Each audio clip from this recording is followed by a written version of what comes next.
अब हम इस हफ्ते के सबसे बड़े विवाद का आपके लिए विश्लेषण करेंगे और वो है रेलवे में भर्ती को लेकर छात्रों की नाराजगी और उनका विरोध प्रदर्शन। हमारे बहुत सारे दर्शकों ने, युवाओं ने और छात्रों ने हमें लिखा कि वो इस मुद्दे पर हमारा विश्लेषण देखना चाहते हैं। उन्हें इस बात का इंतजार रहेगा कि हम इस पूरे मुद्दे पर क्या कहते हैं। छात्रों का यह गुस्सा विपक्षी दलों के लिए भी एक नया टूल किट बन गया है और अब इस आंदोलन को राजनीतिक पार्टियों ने हाईजैक कर लिया है और वो अपनी राजनीति के लिए इन युवाओं का इस्तेमाल कर रही हैं और इसी फॉर्मूले के तहत आज बिहार में बंद बुलाया गया था। अब आप सोचिए छात्रों का बंद से क्या लेना देना। इसलिए आज हम रेलवे की नौकरियों और छात्रों की महत्वाकांक्षाओं के बीच बढ़ रही इसी दूरी का विश्लेषण करेंगे। लेकिन सबसे पहले आपको इस पूरे विवाद की जड़ तक लेकर चलते हैं। आप में से बहुत सारे लोगों ने, यहाँ तक कि हमारे देश के युवाओं ने और छात्रों ने भी ये समझने की कोशिश नहीं की होगी कि असल में हुआ क्या है, स्थिति क्या है और विवाद क्या है। तो सबसे पहले ये समझ लीजिए कि ये पूरा विवाद है क्या। वर्ष 2019 में रेलवे रिक्रूटमेंट बोर्ड द्वारा कुल मिलाकर 35,277 पदों के लिए भर्तियां निकाली गई थी। तो आप देख लीजिए जो टोटल वैकेंसी हैं वो है 35,277 और ये सभी नौकरियां नॉन टेक्निकल पॉपुलर कैटेगरीज में आती हैं। यानी ये वो नौकरियां हैं जिनमें तकनीकी रूप से योग्य होना जरूरी नहीं है, यानी टेक्निकल स्किल्स की इसमें कोई आवश्यकता नहीं है, ये टेक्निकल नहीं है। और इसमें ग्रेजुएट्स और अंडर ग्रेजुएट्स दोनों पोस्ट शामिल हैं, ग्रेजुएट और अंडर ग्रेजुएट। यानी लगभग 10,500 नौकरियों के लिए 12वीं पास छात्र आवेदन कर सकते हैं और लगभग 25,000 पदों के लिए न्यूनतम योग्यता है ग्रेजुएशन और इन्हें लेवल 2 से लेकर लेवल 6 में बांटा गया था। सरल शब्दों में कहें तो junior clerk, train assistant, guard, senior time keeper और स्टेशन मास्टर तक के पदों पर यह नौकरियां निकाली गई थी और इन नौकरियों में अधिकतम वेतन 35,000 रुपए महीना होता है, अधिकतम, और बाकी का इससे कम होगा। आप अपनी टीवी स्क्रीन पर देख सकते हैं कि किस पद के लिए कितना वेतन इसमें मिलता है और अब यह पूरा विवाद 3 बातों के इर्द गिर्द घूम रहा है। पहला, इन 35,000 नौकरियों के लिए रेलवे भर्ती बोर्ड को 1,25,00,000 से ज्यादा आवेदन मिले हैं। यानी नौकरियां हैं 35,000 और आवेदन है 1.25 करोड़। यानी इस हिसाब से हर एक नौकरी पर 355 छात्रों के आवेदन रेलवे भर्ती बोर्ड को मिले। एक नौकरी के लिए 355 छात्र लड़ाई कर रहे हैं। अब इन नौकरियों के लिए जो नोटिफिकेशन जारी की गई थी उसमें यह कहा गया कि जिन पदों पर नौकरियां निकाली गई हैं उनसे 20 गुना ज्यादा छात्रों को परीक्षा में पास किया जाएगा ताकि दूसरे चरण की परीक्षा में ज्यादा से ज्यादा छात्रों को मौका मिल सके। यानी जो लेवल 1 की परीक्षा है उसमें ज्यादा से ज्यादा छात्रों को पास किया जाएगा और यहां तक कोई विवाद नहीं था।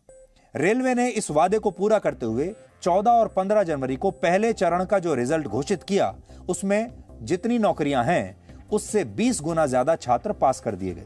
लेकिन विवाद इसकी प्रक्रिया को लेकर शुरू हुआ। दरअसल हुआ यह कि बहुत सारे छात्र ऐसे थे जिन्होंने एक से ज्यादा नौकरी के लिए आवेदन दिया था। यानी एक छात्र कई पदों के लिए आवेदन दे रहा है और जब पहले चरण की परीक्षा हुई तो इनमें से बहुत सारे छात्रों ने अलग अलग नौकरियों के लिए परीक्षा पास कर ली। लेकिन रेलवे ने ऐसे छात्रों को एक अभ्यर्थी नहीं माना। सरल शब्दों में कहें तो जैसे कोई छात्र 4 पदों के लिए क्वालिफाई कर चुका है तो 4 छात्र पास हुए माने गए। यानी छात्र तो एक ही है जिसने 4 पदों के लिए एग्जाम क्वालिफाई कर लिया, लेकिन रेलवे के रिकॉर्ड के मुताबिक 4 छात्र पास हुए हैं और इसी वजह से छात्रों में परीक्षा के नतीजों को लेकर नाराजगी बढ़ गई। छात्रों का आरोप है कि इस प्रक्रिया की वजह से संख्या में तो ज्यादा छात्र पास हुए लेकिन वास्तविकता में ये छात्र 10% ही हैं। यानी भारतीय रेल अगर 100 छात्रों को इसमें पास बता रहा है तो असलियत में वो 100 छात्र नहीं बल्कि 10 ही छात्र हैं। ये वो 10 छात्र हैं जिन्होंने अलग अलग पदों के लिए एग्जाम दिया और सारे क्लियर कर लिए, क्योंकि इनमें एक छात्र को अलग अलग पदों पर अलग अलग अभ्यर्थी के रूप में जोड़ा गया है। नाराजगी की दूसरी वजह परीक्षा में हुई देरी है, यानी विलंब है। इन नौकरियों के लिए 2019 में आवेदन मांगे गए थे और परीक्षा भी उसी वर्ष सितंबर महीने में होनी थी, लेकिन इसे कुछ कारणों से टाल दिया गया और बाद में दिसंबर 2020 से जुलाई 2021 के बीच देश भर में इस भर्ती के लिए पहले चरण की परीक्षा हुई।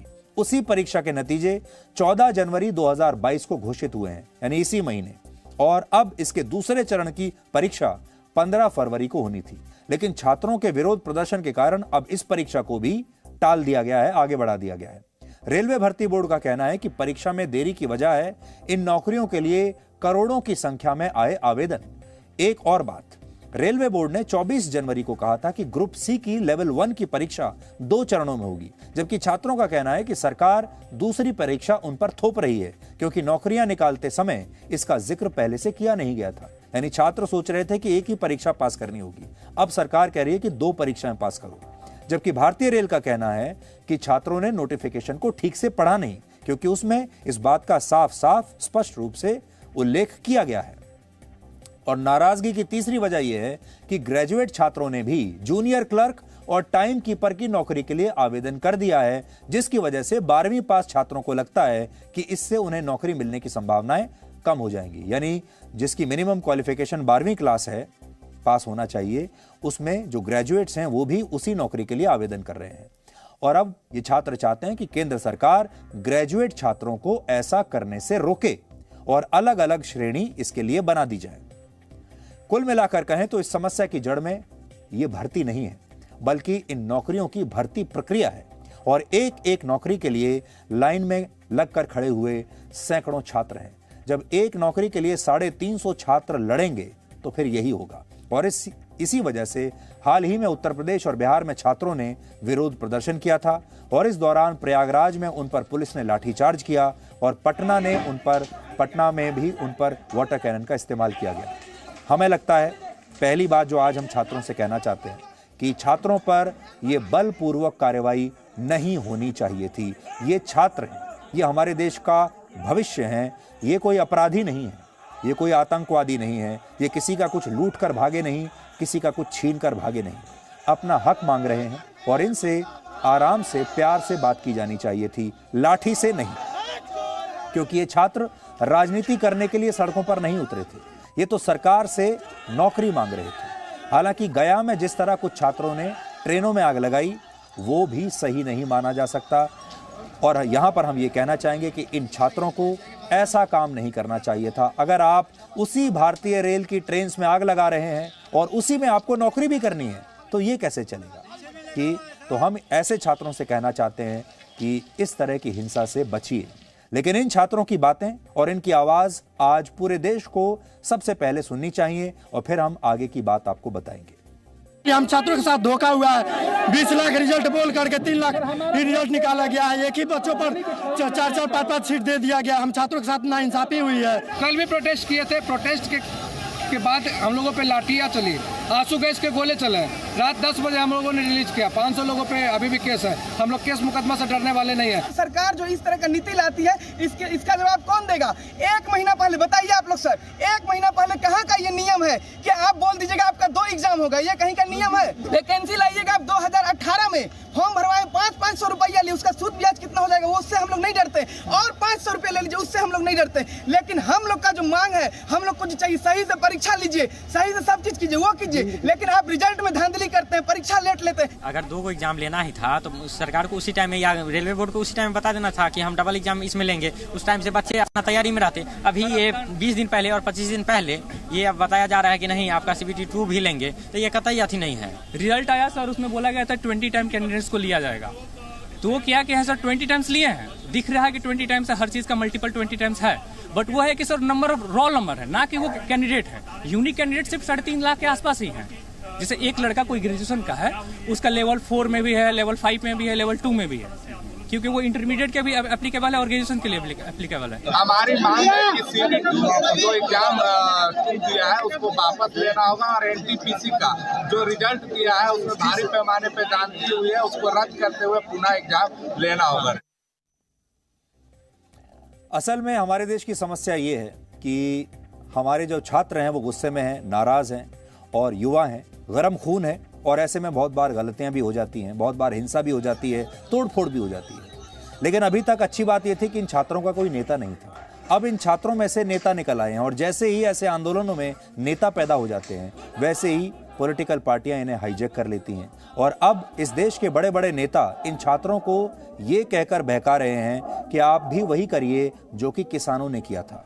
अब वो कह रहे हैं कि जिस तरह किसान हिंसा पर उतर आए थे, जिस तरह किसानों ने 2 वर्षों तक भारत की जनता को परेशान करके रखा, उन्होंने हिंसा की, तोड़फोड़ की, सड़कों को रोक कर रखा, उसी तरीके से आप भी कीजिए और एक ना एक दिन ये सरकार जैसे किसानों के सामने झुकी है वैसे ही आपके सामने भी झुक जाएगी।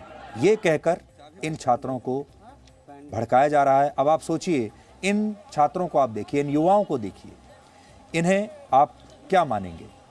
इन्हें रेलवे में नौकरी करनी है, लेकिन ये कर क्या रहे हैं ज़रा देखिए। ये साहब ये सारी तोड़फोड़ करके देश को ये बता रहे हैं कि इन्हें रेलवे में नौकरी करनी है, और अगर इन्हें रेलवे में नौकरी मिल भी गई तो ये रेलवे में जाकर क्या करेंगे वो आप इन तस्वीरों में भी देख सकते हैं। किस बेसिस पर इन्हें रेलवे में नौकरी चाहिए आप खुद ही सोचिए। इस मामले में अब रेलवे ने भी 5 सदस्यों वाली एक कमेटी बना दी है जो एनटीपीसी और लेवल 1 की परीक्षा में पास हुए और फेल हुए छात्रों से बात करके अपनी रिपोर्ट सरकार को सौंपेगी। हालांकि भारतीय रेल ने कहा है कि इस परीक्षा में पास हुए छात्रों की लिस्ट में कोई बदलाव नहीं होगा। इसके अलावा लेवल 1 की परीक्षा में पहले चरण के नतीजों के बाद दूसरे चरण की परीक्षा पर भी यही कमेटी अपने सुझाव देगी कि आगे क्या करना है। कमेटी की रिपोर्ट आने तक 15 फरवरी 2022 को होने वाली दूसरे चरण की परीक्षा और फिर 23 फरवरी को होने वाली परीक्षा की तारीख आगे बढ़ा दी गई है। अब ये परीक्षाएं नहीं होंगी, इन्हें टाल दिया गया है। लेकिन अब यहां बड़ा सवाल यह है, भारतीय रेल का मकसद क्या है? भारतीय रेल क्या है? क्या भारतीय रेल एक सर्विस प्रोवाइडर है या ये एक जॉब प्रोवाइडर है?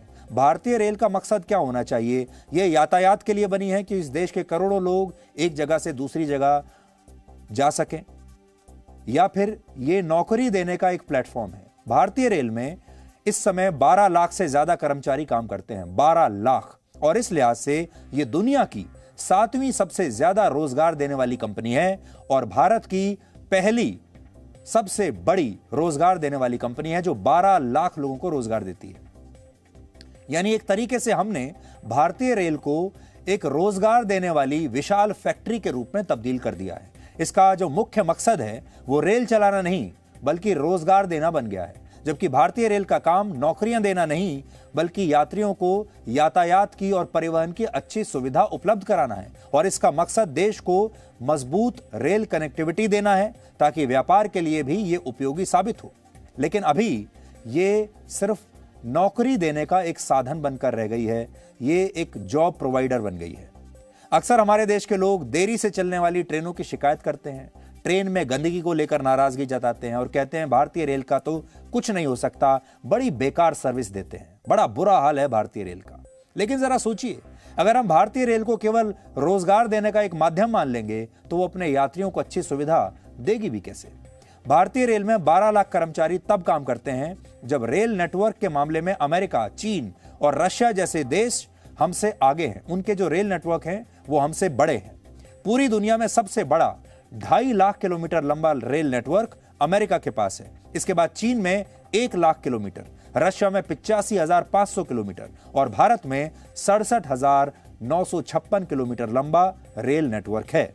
लेकिन इसके बावजूद इन देशों के रेलवे विभाग में भारत से कहीं ज्यादा कम कर्मचारी काम करते हैं। अमेरिका में 1,43,000, चीन में 2,88,000, रशिया में 7 लाख और भारत में 12 लाख कर्मचारी रेल विभाग में काम करते हैं। सोचिए, यानी कम कर्मचारी होने पर भी बाकी के देशों के पास भारत से कहीं ज्यादा आधुनिक और ज्यादा विकसित और ज्यादा बड़ा रेल नेटवर्क है। इन देशों में हाई स्पीड रेल से लेकर बुलेट ट्रेन तक चलती हैं जिनकी न्यूनतम स्पीड 300 किलोमीटर प्रति घंटा है, जबकि भारत को अब तक उसकी पहली बुलेट ट्रेन भी नहीं मिली है और इस रफ्तार से ट्रेन चलाने का सपना तो बहुत दूर है।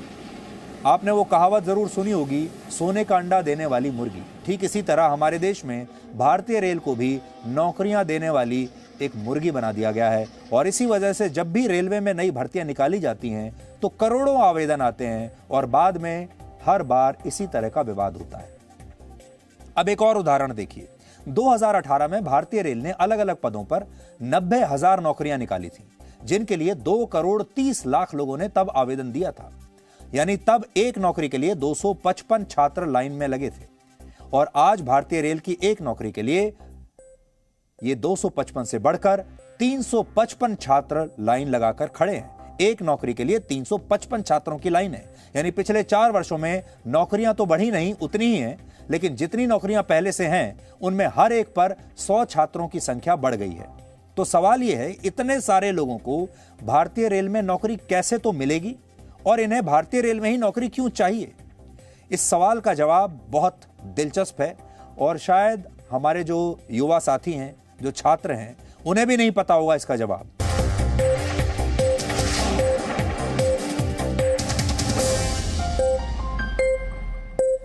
Presenting V News app, available on Google Play and App Store. Download it now.